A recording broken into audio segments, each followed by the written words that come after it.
지난 3월 제주 발달 장애인과 그 부모가 함께 숨진 채 발견됐습니다. 그리고 6월 광주에서도 발달 장애인과 그 어머니가 목숨을 끊었습니다. 지난 10월 7일 국회 앞에서는 이름 없이 죽어간 발달 장애인과 그 가족들의 추모 기자회견이 진행됐습니다. 이 기자회견은 코로나19 장기화로 돌봄 부담을 이기지 못하고 함께 사망한 발달 장애인과 그 가족을 추모하고 이런 사건의 재발을 막기 위한 대책을 촉구하는 자리였습니다. 코로나19 속 발달 장애인과 그 가족들의 죽음은 이뿐만이 아닙니다. 8월 달에, 9월 달에, 10월 달에 계속해서 이제 발달장애인 당사자가 추락사하는 사건이 일어났습니다. 가족 사망 사건이 2건, 또 당사자 사건이 3건 연이어서 일어나는 이런 것들이 이제 원인들이 있죠. 코로나19 대응 단계 변동에 따라 복지관 등 발달 장애인을 위한 서비스 기관의 이용이 어려워지고 그 기간 또한 길어지면서 발달 장애인과 가족들의 생활은 더욱 힘겨워졌습니다. 얘네들은 온라인 교육을 할 수 있는 극소수니까 이 부모들이 너무 고통스러워하고 복지관도 문 안 열고 돌봄이 늘 필요하고 그런 친구들은 부모들도 꼼짝없이 감옥 생활을, 집콕 생활을 하게 되는 상황이죠. 몸이 많이 힘들고요. 그리고 나가지도 못하고 하니까 신경전도 많고 아이들도 요구하는 거 많은데 계속 한 아이에게만 쏠려 있으니까 나머지 애들이 좀 많이 지치는 것 같아요. 언제 끝날지 모르는 코로나19 상황 속에 발달 장애인과 그 가족들이 겪고 있는 어려움과 이를 해소하기 위한 방법을 현장 포착 사실은에서 알아봅니다.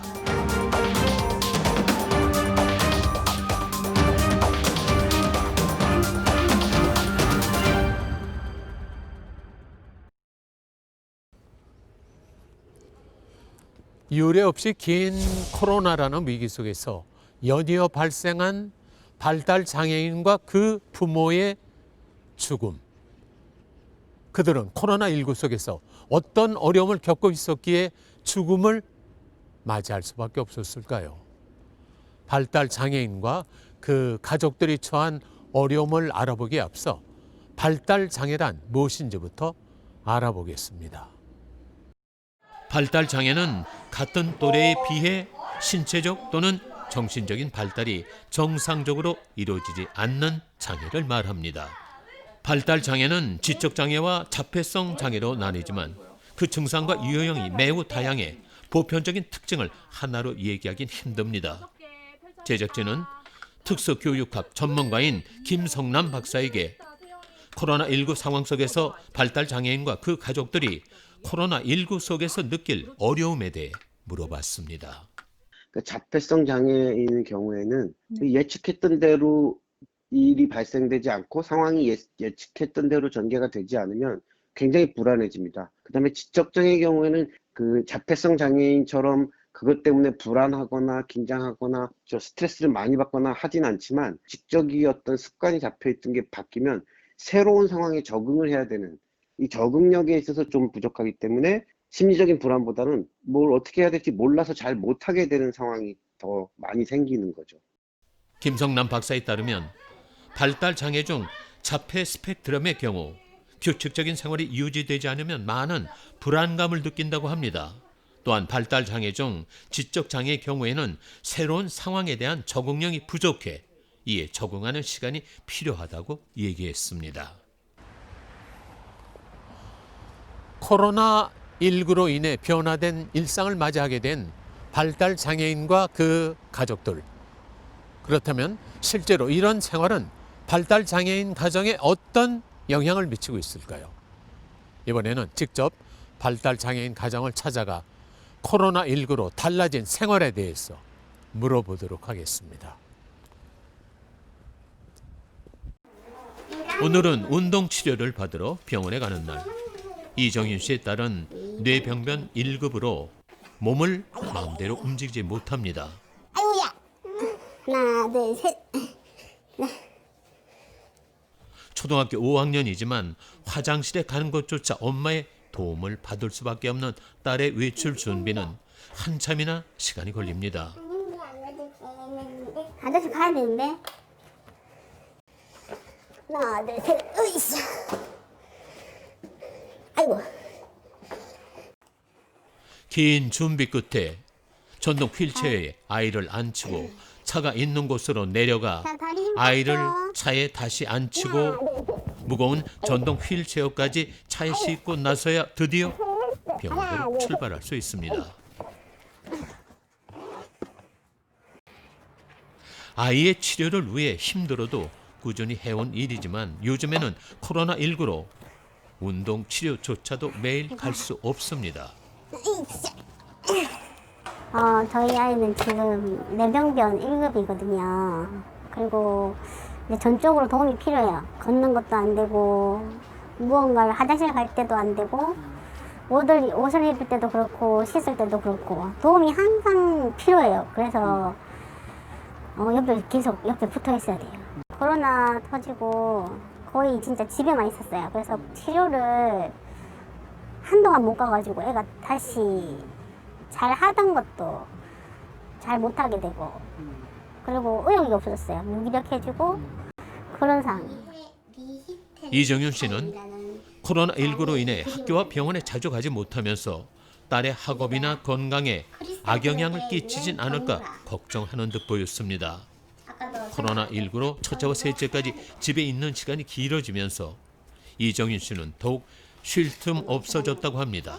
이로 인해 생긴 신체적, 정신적 피로는 가족에게도 고스란히 전달되고 있었습니다. 때로는 좀 무심하게 뒤에서 봐주기만 할 뿐인 것 같아요. 이제 첫째, 셋째한테 신경 쓸 만큼 그렇게 여유가 많지 않아요. 그냥 마음으로만 아프고 좀 둘째를 보면 참 미소가 밝거든요.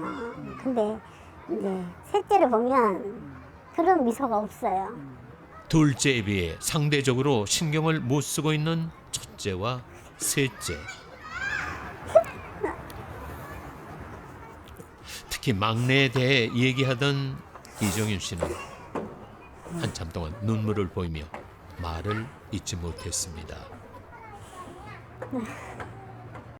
아픈 건 어쩔 수 없이 장애를 가지고 태어난 건 어쩔 수 없는 일이기 때문에 참 받아들이기까지 많이 힘들었어요. 많이 힘들었는데 그렇다고 첫째하고 셋째한테 너무 의지하는 건 아니에요. 자기들의 길을 가면서 서로 사랑으로 품어줬으면 좋겠어요. 이정윤 씨는 둘째의 다른 점을 이해해가는 첫째와 셋째에게 미안함과 고마움을 느낀다고 했습니다. 성남시에 살고 있는 최도희 씨는 이정윤 씨와 달리 성인의 발달 장애인 자녀를 키우고 있습니다. 하지만 역시 바쁘기는 마찬가지죠. 자신의 키를 훌쩍 넘는 큰아들을 화장실로 데려가 양치질을 시키고 부지런히 밥을 차려 아침밥을 먹입니다. 최도희 씨의 아들은 올해로 33살. 하지만 아들은 여전히 아기입니다. 그리고 또 이 부모된 입장도 지치고 나이 먹고 힘들고 지금 내가 또 힘을 쏟을 만한 그런 여력이 없다 보니까 그냥 저도 그냥 하루 그냥 평화롭게 사고 없이 그저 그냥 이렇게 건강하게만 지내다오 이런 심정으로 살고 있죠.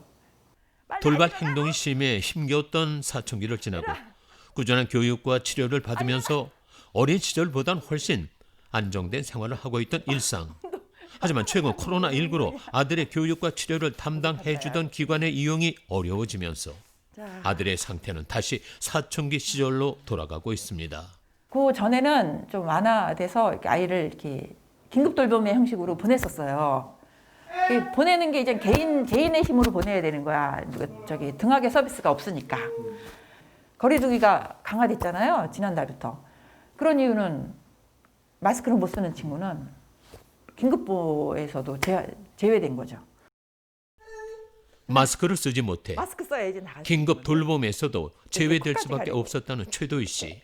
아, 예쁘다. 마스크를 씌워도 마스크를 쓰는 어이구, 이유를 미남이네, 이해하지 우리 못하는 아들. 아들은 마스크를 금세 우리 벗어버립니다. 마스크 안 쓰네.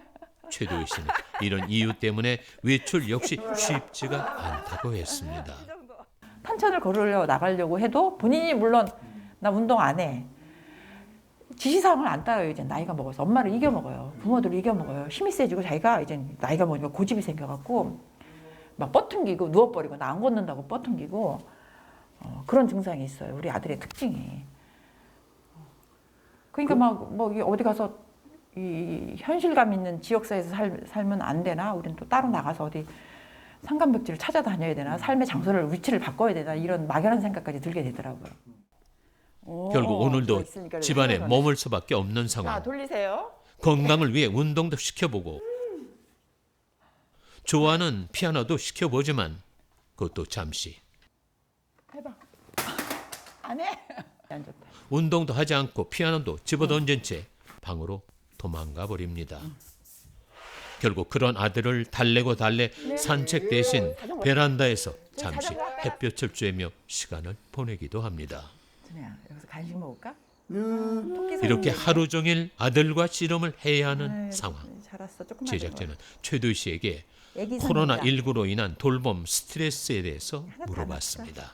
계속되는 하루 종일 돌봄이 종일 돌봄이 되잖아요. 그럼 저도 나가서 활동하는 게 팍 줄어들고 의미 있는 생활을 못 하니까 이건 계속 이렇게 되면 안 되는데 이게 조바심이 생기죠.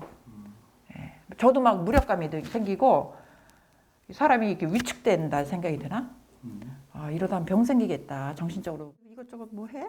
계속되는 돌봄에 무력감을 느낀다는 최도희 씨. 준혜 했잖아. 코로나19로 인해 발달 장애인과 그 가족들이 느끼는 답답함과 쉴 틈 없는 일상은 발달 장애인 본인을 위해서도 그 가족을 위해서도 개선이 시급해 보였습니다. 제작진이 만난 두 발달 장애인 가정은 모두 코로나19로 인해 힘든 시간을 보내고 있었습니다.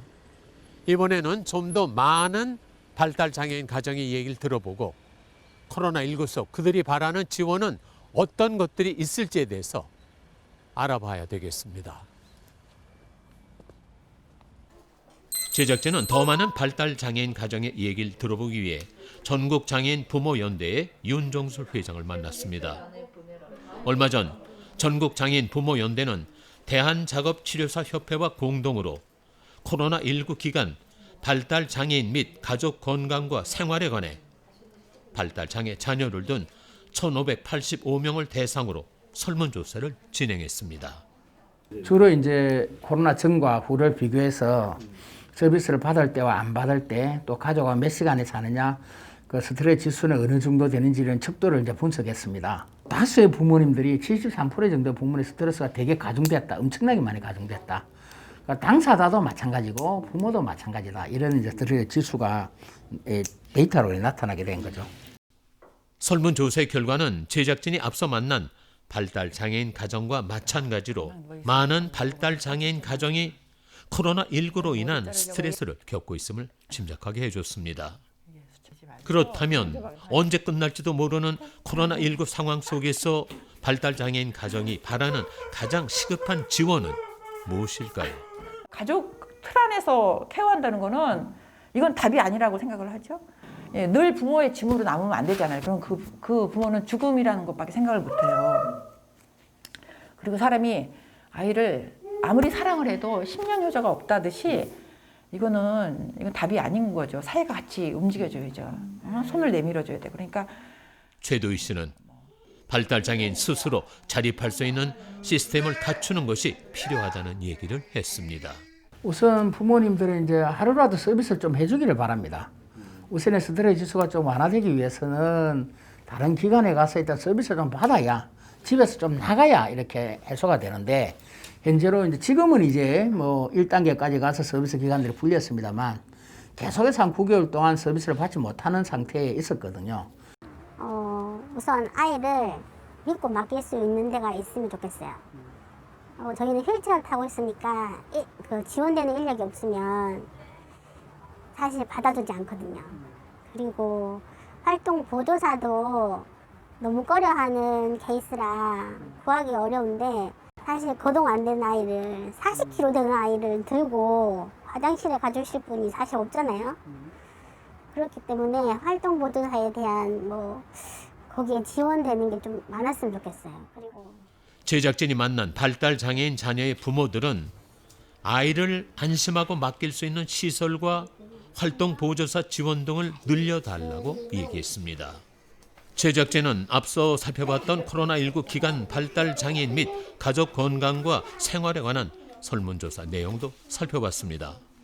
설문조사 결과 43.3%의 부모들은 마스크, 소독제 등 방역 물품 제공을, 42.2%는 안전한 장소에서 개별 및 소수 교육 돌봄을 시급한 지원으로 꼽았습니다.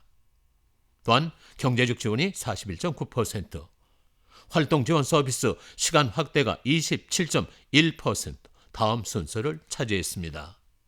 자, 이런 설문조사 결과를 종합해 봤을 때 발달 장애인 가족에게는 안전한 환경에서의 돌봄이 가장 필요한 듯해 보였습니다. 발달 장애인에 대한 돌봄 지원이 절실한 발달 장애인 가정들. 자, 그렇다면 이와 관련한 지자체와 국가의 지원은 어떻게 진행되고 있는 것일까요? 이번에는 이에 대해서 알아보도록 하겠습니다. 제작진은 발달 장애인들과 그 가족들에게 도움이 될 서비스에 대해 알아보기 위해 경기도 관련 부서에 전화를 해 발달 장애인 가정이 겪고 있는 어려움에 대한 추가적인 해결책은 없는 것인지에 대해 물어봤습니다. 이게 뭐 우리 경기도만의 문제가 아니고 전국의 문제이기 때문에 얼마 전 국정감사에서도 그 지적을 해서 좀 도 차원이 아니고 이제 보건복지부 차원에서 좀 준비하는 걸로 알고 있거든요. 네, 그래서 저희 경기도에서는 지금 뭐 예산을 갖고 할 수 있는 사업들이 많지 않기 때문에 아까 말씀 평생 우리 발달장애인 지원센터에서 그 우리 친구들의 좀 주의가 필요한 분들에 대해서 좀 더 많이 상담을 하고 있고. 경기도 관계자는 경기도 역시 발달장애인 가정들의 어려움에 대해서는 잘 알고 있지만 예산 문제로 많은 것을 진행할 수 없다는 얘기를 했습니다. 제작자는 국회를 찾아 코로나19 추가 경정 예산에서 장애인 관련 예산이 삭감됐다는 얘기에 대해 이종성 국회의원에게 물어봤습니다. 최근 이제 코로나19 상황이 장기화되면서 모든 국민들이 이제 사회적으로나 또 경제적으로 많이 힘든 상황이잖아요. 그래서 정부에서도 이제 4차례나 정말 역사상 유례가 없는 4차례 추경을 해서 이런 어려운 국민들을 지원하고자 했던 부분인데 장애인 지원 예산은 오히려 한 174억 정도를 삭감해 버렸어요. 그래서 왜 그러냐 했더니 장애인들 학교에 방과 후 돌봄 교실 사업인데 학교가 휴교를 하다 보니까 돌봄 프로그램들이 진행이 안 되잖아요. 그러니까 예산이 집행이 안 돼서 이걸 삭감하겠다. 아니 그러면은 학교가 휴교를 하면은 장애인 가정에는 24시간이 돌봄 상태가 돼야 되는데 그럼 그 가정에 그런 지원할 수 있는 방법을 찾아야지 이거를 예산을 삭감해 버리면 어떡하냐. 그래서 이종성 의원은 3차 추경에서 장애인 지원 예산이 삭감된 것은 잘못된 것이라는 얘기를 했습니다. 또한 이종성 의원은 코로나19에 관한 장애인 대응 매뉴얼의 문제점도 얘기했습니다. 코로나가 좀 장기화되다 보니까 지난 6월에 이제 매뉴얼을 하나 만들었는데 거기에 뭐 지체장애인, 거동이 불편한 지체장애인은 이동을 좀 지원해 줘야 된다. 그 다음에 시각 청각 언어 장애인들 같은 경우에는 정보 접근을 지원을 해줘야 된다. 이런 정말 상식적으로 일반적인 얘기만 써놓은 거예요. 근데 문제는 그런 지원을 누가 해야 되는지 그 부분에 대해서 누가 책임을 지고 해야 되는지 인력이라든가 예산적인 어떤 그런 부분들도 전혀 담겨 있지 못하고 그리고 또 그거를 행정청들, 행정조직을 통해서 어떻게 교육을 시키고 그런 부분에 대해서도 전혀 언급되지 못하고 정말 형식적인 어떤 그런 매뉴얼에 그친 부분이 있었다 해가지고 뭐 전반적으로 코로나19 상황이 1년 가까이 지속되고 있는 지금도 발달장애인과 발달장애인 부모들이 원하는 실질적인 대책은 아직까지 마련되지 못했고 이와 관련한 예산까지 삭감된 상황. 이번 코로나19 상황뿐만 아니라 코로나 이후 시대의 대비를 위해서도 정부와 국회가 더욱 근본적인 대책을 마련해야 할 필요가 있어 보였습니다. 윤종술 회장은 현재 발달장애인 시설 및 서비스, 병원 등의 인프라가 수도권에 집중돼 있음을 이야기하며 국가 차원의 책임이 중요하다는 얘기를 합니다. 우리나라 가장 예산을 많이 쓰고 보편화되어 있는 서비스가 활동보조 서비스입니다. 활동보조 서비스는 발달장애인은 10%밖에 이용 못하는 게 문제가 있는 거죠. 그래서 우리가 이제 소외계층이나 사회적 약자의 시스템 국가 차원에서 이루어져야 됩니다. 지방자치단체 차원에서 이루어지면 잘하는 동네는 잘하고 또 문제를 발생 안 하는 동네는 못하고 이렇게 차별이 너무 많이 일어납니다. 편차가. 그래서 이제 보통의 이는 뭐 국가적인 시스템에서 작동을 해야 되는데 지방자치단체 스스로의 시스템에 작동을 하면 하는 동네와 안 하는 동네 극렬하게 나누어집니다. 그래서 이런 거는 사회적 약자에 대한 서비스나 차별에 대한 거는 국가 차원에서 명확하게 규정을 만들어서 보편적으로 실시해야 되는 거고요. 제작진은 특수교육학 전문가 김성남 박사에게도 해결책을 물어봤습니다. 제일 심각한 거는 성인 학교를 졸업한 다음이 문제가 되거든요. 왜냐하면 학령기에는 특수교육 전공하신 특수교사분들하고 그래도 교류를 할 수 있잖아요. 부모님도 그렇고 이제 학생들도 그렇고. 그런데 특수교육을 전공하신 분들은 학령기 학생들까지만 가르치잖아요. 그러니까 학교를 졸업하고 나서 갈 때라고는 학교가 아니라 장애인 복지관이나 장애인 주간보호센터인데 거기 계신 분들은 전부 사회복지사거든요. 특수교수가 아니고. 그러니까 실제로 발달장애인 분들한테 제일 지금 특히 성인기가 됐을 때 한 10시간, 12시간 이상 매일 이 정도를 지원해주는 보조 인력이 배치가 되는 게 맞는데 이게 굉장히 지금 그렇게 안 되고 있어요.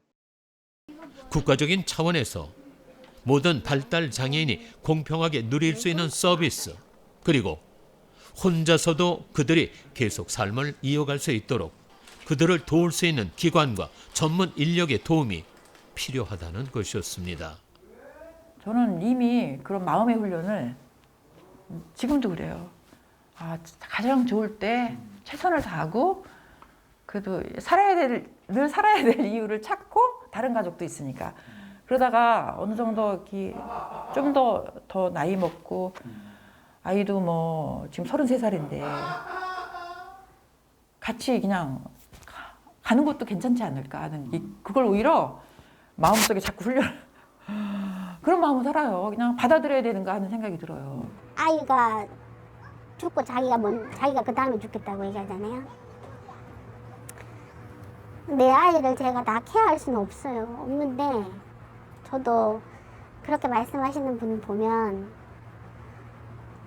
정말 어느 순간 좌절이 느껴지게 된다면 극단의 선택까지 가지 않을까 하는 우려도 있어요. 하지만 가족들을 생각해서 버티고 하는데 그게 언제까지 될지 모르겠어요.